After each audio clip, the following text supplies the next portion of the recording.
కోట్ల మంది వానరులు మహావీరులైనటువంటి వారు రామలక్ష్మణులతో కలిపి పడిపోయారు.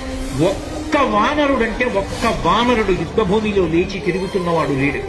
ఇంద్రజిత్ శక్తి తెలుసు కాబట్టి విభీషణుడు వెళ్ళిపోయాడు, దొరకలేదు. స్వామి హనుమ ఏ అస్త్రము చేత బంధింపబడరు కాబట్టి హనుమ ఒక్కరే ఉన్నారు. అందరిలో పెద్దవాడు, బ్రహ్మ యొక్క అంశలో వచ్చినవాడు జాంబవంతుడు నేల మీద పడిపోయి ఉన్నాడు. విభీషణుడు కాగడా పట్టుకుని అడిగాడు, తాతా కుశలమేనా అని అడిగాడు. వానరులలో శ్రేష్ఠుడైన హనుమ బ్రతికి ఉన్నారా అని అడిగాడు జాంబవంతుడు.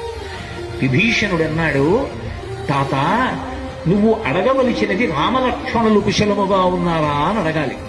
హనుమ కుశలముగా ఉన్నారా అని అడిగారేం తాత అని అడిగారు. మొత్తం వానరులు రామలక్ష్మణులతో కలిసి పడిపోయినా కూడా నష్టం లేదు. హనుమ ఒక్కరు బ్రతికి ఉంటే మళ్ళీ అందరూ బ్రతుకుతారు. అందరూ బ్రతికి ఉన్నా హనుమ ఒక్కరు పడిపోతే బ్రతికి ఉన్న వీళ్ళందరూ పడిపోతారు. అందుకే నేను హనుమ బ్రతికి ఉన్నారా అని అడుగుతున్నాను.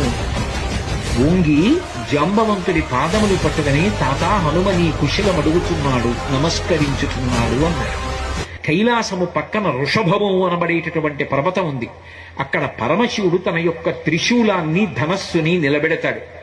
అక్కడే ఆదిశేషుడుంటాడు. రెండు పర్వతముల మధ్యలో ఓషధీ పర్వతం ఉంది.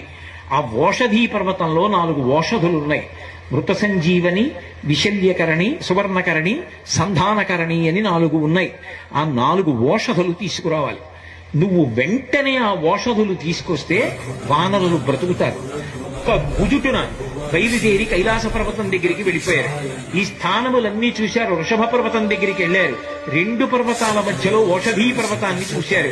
ఓషధీ పర్వతం హనుమ వస్తున్నారు, ఓషధుల్ని తీసుకెళ్లిపోతారని కనపడకుండా వాటిని దాచింది. నా స్వామి అయినటువంటి రామచంద్రమూర్తి కార్యానికి పనికి రాకుండా ఓషధుల్ని దాస్తావానని ఆ సంజీవని పర్వతాన్నంతటినీ పెళ్లగించి చేత్తో పట్టుకుని ఆకాశ మార్గంలో కించిత్ శ్రమ పడకుండా కాంచనలంక ఉన్నటువంటి దక్షిణ తీరానికి చేరి యుద్ధభూమిలో దింపారు.